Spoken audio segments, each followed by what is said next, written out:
नाजरीन, आज इरादा तो एक और मौजू पे बात करने का था, लेकिन बीच में फिर आ गया अडयाला में बैठा हुआ कैदी, जिस पर पिछले 2 साल में हर वो घटिया इल्ज़ाम लगाया गया जिसके बारे में उसके मुखालिफिन ही सिर्फ सोच सकते थे। एक शरीफ इंसान तो उसका तसव्वुर भी नहीं कर सकता, और उस पर मुकदमात की 2 सेंचुरियाँ बनाई गईं। मगर ये शख्स पता नहीं किस मिट्टी का बना हुआ है कि कोई इल्ज़ाम, कोई मुकदमा, कोई दबाव, कोई हरबा आज तक उसे तोड़ना तो दूर की बात है, उसे परेशान भी नहीं कर पाया। और वो आज भी जेल में पूरे कद के साथ खड़ा है। उसका अज़्म कमज़ोर नहीं हुआ और ना उसने अपने मौक़िफ़ में कोई लचक दिखाई है। वो डटा हुआ है और लगता है कि अपने मकसद के हसूल तक डटा रहेगा, इसलिए कि वो हमेशा से ही ऐसा है। और इसके मुखालफीन हमेशा उसके बारे में अंदाज़ा लगाने में गलती कर बैठे हैं। उसकी आप पूरी ज़िंदगी पे नज़र डाल लें, उसे कभी हिम्मत नहीं आ रही। मगर उसके मुखालफीन पता नहीं किस खुशगुमानी या गलत फहमी का शिकार है। उसकी ज़िंदगी पे जब आप नज़र डालते हैं तो आप उसके टीनेज पे चले जाएं, जब वो क्रिकेटर बनने का सिर्फ ख्वाब देखता था। तमाम नाकदीन, जिसमें उसके फर्स्ट कज़न्स भी शामिल थे जो टेस्ट क्रिकेटर्स थे, वो कह रहे थे कि इमरान कभी भी कौमी सतह का क्रिकेटर नहीं बन सकता, लेकिन वो बना। शुरू में वो मीडियम पेसर था और फास्ट बॉलर बनने का इरादा रखता था। उन्हीं कज़न्स ने कहा कि फास्ट बॉलर भी नहीं बन सकता, लेकिन फिर उसने जान तोड़ रियाजत की।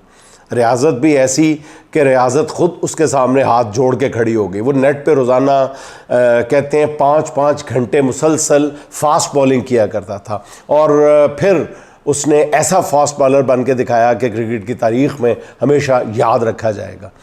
अच्छा, क्रिकेट तो सिर्फ एक मिसाल है। आज वो 70 साल से ऊपर का हो चुका है और उसके कान ये सुन सुन कर थक चुके हैं, ये नहीं हो सकता, ये नहीं हो सकता, ये नहीं हो सकता। मगर हर बार उसने वही करके दिखाया। अभी कल की बात है कि उसके मुखालिफिन कहते थे कि ये 2 दिन जेल नहीं काट सकता, लेकिन उसने जिस बहादुरी से जेल काटी, उसकी मिसाल नाज़रीन मैं पूरी ईमानदारी के साथ आपको बता रहा हूँ कि कम से कम असरे हाज़िर में करीबी दुनिया में तो नहीं मिलती, हमारे इर्द गिर्द के मुल्कों में नहीं मिलती। बड़े से बड़े मैंने सियासी कैदियों की सवाने उम्रियाँ पढ़ी हैं। मुझे इतनी इस्तकामत के साथ जेल काटते हुए बहुत कम कैदी नज़र आए हैं। और नाज़रीन, आज भी जो जेल की सुलाखें हैं वो उसकी बहादुरी की गवाही दे रही हैं। ऐसा जर्री मर्द शायद ही कभी पाकिस्तान की जेलों में आया हो। और मैं ये बात कोई जज्बाती होके नहीं कह रहा। अडयाला में मुतय्यन एक बहुत सीनियर जेल ऑफिसर का कहना है, जब मैंने उनसे बात ज़रा कुरेदने की कोशिश की तो उन्होंने डिटेल्स तो नहीं बताई उस मज़कूरा अफसर ने, लेकिन उसने एक जुमला बोला था कि नहीं जमना एहो जिहा पुत्र किसे माँ ने कदी कोई। अब इससे आप ख़ुद अंदाज़ा लगा लें। तो ख़ान के मुतालिक एक और बात यह भी है कि जिसके बारे में बहुत कम गौर किया गया है, वो ये है कि जिसका कोई बुरा वक्त आता है ना, वो ख़ान से लड़ाई मोल लेता है। ये बात बार बार की जाती है कि जिन्हें प्योनों सताया उन्हें रिक्शा ही चलाया, और कभी कुछ कहा जाता है, कभी कुछ कहा जाता है। लेकिन ख़ान के बारे में आप कभी गौर करके देख लें कि वाकई जिस बंदे ने भी इमरान ख़ान से दुश्मनी मोल ली है, उसकी इज़्ज़त पे हाथ डालने की कोशिश की है, घरेलू ज़िंदगी के हवाले से उस पर गंदे इल्ज़ामात लगाने की कोशिश की है, तो उसको इसी दुनिया में मुँह की खानी पड़ी है। ये भी कोई जज्बातियत का शिकार हो के मैं नहीं कह रहा। आप पिछले 5-10 साल उठा के देख लें, कभी कभी तो यूँ लगता है कि ख़ान ने कौन सा ऐसा अमल किया है, कोई ना कोई तो ऐसा अमल किया होगा जो अल्लाह को इतना पसंद आ गया कि वो हमेशा इसकी इज़्ज़त रखता है। हमेशा जिस किसी ने भी ख़ान से टक्कर ली है उसका हाल बुरा हुआ। ताज़ा मिसाल अमेरिकी सदर जो बाइडन की ले लें। वो जो बाइडन को कौम परस्त जो था, वो मतलब इमरान ख़ान उसको एक आंख नहीं बाता था। मुख्तसर ये उसकी कई वजूहात थी। तो उसने इमरान ख़ान की हुकूमत गिराने में जो किरदार अदा किया वो तो खैर अब तारीख़ का हिस्सा है। मगर आज उसकी जो अपनी हालत है ख़ुद अमरीकी कहते हैं कि अमरीका की तारीख़ में ऐसा मखबूतुल हवास सदर पहले नहीं आया, सदारत के दौरान ही इस तरह का तबसरा कभी सुनने में नहीं आया था। फिर इमरान खान ने मुल्क के अंदर दो पार्टी सिस्टम ही नहीं तोड़ा, बल्कि अपने शदीद तरीन मुखालिफ दो, नवाज शरीफ और जरदारी, उनसे तो ऐसा बदला लिया कि दोनों की सियासत आलमोस्ट ख़त्म करके रख दी। अच्छा, फिर जनरल बाजवा की हालत ये है कि अपनी बाकी मानदा ज़िंदगी कम अज़ कम वो अपने हम वतनों से ज़रूर छुपता फिरेगा। अब पता नहीं मुझे क्यों यकीन होता जा रहा है कि अडयाला वाला कैदी जो है वो रब का दोस्त है और वही इसकी हिफाजत कर रहा है। पता नहीं क्यों मुझे लगता है कि उसे अपने मादरे वतन पर जारी जुल्म ख़त्म करने के लिए, कई दहाइयों से जारी जुल्म ख़त्म करने के लिए अल्लाह ने शायद चुन लिया है। और यही वजह है कि इस मुल्क के नौजवान भी उसके पीछे खड़े हैं और बुज़ुर्ग भी उसकी रिहाई के लिए मुसल्ले बिछा के मन्नतें मांग के दुआएं मांग रहे हैं। तो अल्लाह ताला उसे तकलीफ़ें और मुश्किलात दे के शायद उसका इम्तिहान ले रहा है। और कुछ लोग कह रहे हैं कि इससे भी सख्त हालात के लिए अल्लाह उसको तैयार कर रहा है। और चोरों और उनके सहूलतकारों के ख़िलाफ़ जंग जो है वो आखिरी मरहले में जाती हुई नज़र आ रही है और जिसमें वो हारेंगे।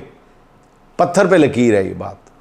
जेल की दीवारें हर आने वाले दिन के साथ कमज़ोर पड़ती नज़र आ रही हैं और इमरान खान को ज़िंदा में रखना अब तकरीबन नामुमकिन हो चुका है। और ये कारनामा पाकिस्तान के अवाम ने, इस कारनामे का आगाज़ अवाम ने 8 फरवरी को इमरान खान के हक़ में इतनी बड़ी तादाद में वोट डालकर सर अंजाम दे दिया था। अच्छा, और तो और अब तो इंटरनेशनल कम्युनिटी भी जाग गई है। पहले अमरीकी कांग्रेस ने इमरान खान के लिए जो मुत्तफ़िका करारदाद मंजूर की वो एंटी इमरान एलिमेंट्स के लिए दर्द सर बनी हुई थी। और अब अक़वाम मुत्तहिदा के वर्किंग ग्रुप ने भी खान के हक़ में रिपोर्ट जारी कर दी है। 17 सवाल पर मुश्तमिल इस रिपोर्ट का लुबे लुबाब यही है कि ख़ान की गिरफ़्तारी गैर कानूनी है। और अक़वाम मुत्तहिदा की रिपोर्ट कहती है कि ख़ान की रेंजर्स के हाथों जो गिरफ़्तारी है वो पाकिस्तानी कवानीन की खुल्लम खुल्ला ख़िलाफ़ वर्जी है। अच्छा, रिपोर्ट में कहा गया कि तोशाखाना में इमरान खान को दी गई सज़ा जो है वो बिल्कुल गैर कानूनी और सियासी मुहर्रिकात की वजह से है। नाज़रीन ज़रा गौर फरमाइएगा कि अक़वाम मुत्तहिदा की रिपोर्ट इमरान खान के बारे में कह रही है कि ये तोशाखाना में इमरान की गिरफ़्तारी और सज़ा की बात कर रही है अक़वाम मुत्तहिदा की रिपोर्ट। सज़ा के बारे में कहा जा रहा है कि गैर कानूनी और सियासी मुहर्रिकात की वजह। इस पर ज़ाहिर है पहले अमेरिका को कहा था कि हमारे अंदरूनी मामलात में मुदाखलत की जा रही है। अब ये इल्ज़ाम अक़वाम मुत्तहिदा पे लगाया जा रहा है। किस किस पे इल्ज़ाम लगाएंगे अंदरूनी मामलात में मुदाखलत का? सच है, पूरी दुनिया को नज़र आ रहा है। आपने कोई आयरन कर्टन्स नहीं खड़े कर दिए, कर सकते भी नहीं है। आप ट्विटर से बंद करके समझ रहे हैं कि आपने अपने इर्द गिर्द पर्दे खड़े कर लिए, लोहे की दीवारें, चादरें तान ली हैं। ऐसा नहीं है, दुनिया देख रही है, इसीलिए दुनिया बोल भी रही है। और इस रिपोर्ट में इद्दत केस के बारे में भी कहा गया है कि ये केस महज इमरान खान को बदनाम करने के लिए बनाया गया है। और हुकूमत के हामियों ने कहा कि अक़वाम मुत्तहिदा की इस रिपोर्ट की कोई हैसियत नहीं है। और फिर एक फ़ेक अकाउंट से ख़बर भी चलाई गई कि जी अक़वाम मुत्तहिदा के वर्किंग ग्रुप का इस रिपोर्ट से कोई ताल्लुक़ नहीं है, TV चैनल से चलवाई गई। अच्छा, किस्मत ख़राब कि इस फेक अकाउंट का पता चलने के बाद हुकूमती अफवाज मतलब अभी समझने भी नहीं पाए थे कि अक़वाम मुत्तहिदा के जब कहते हैं ना पैड़ा वक्त आया हो तो फिर हर जो सीधी है वो भी उल्टी पड़नी शुरू हो जाती है।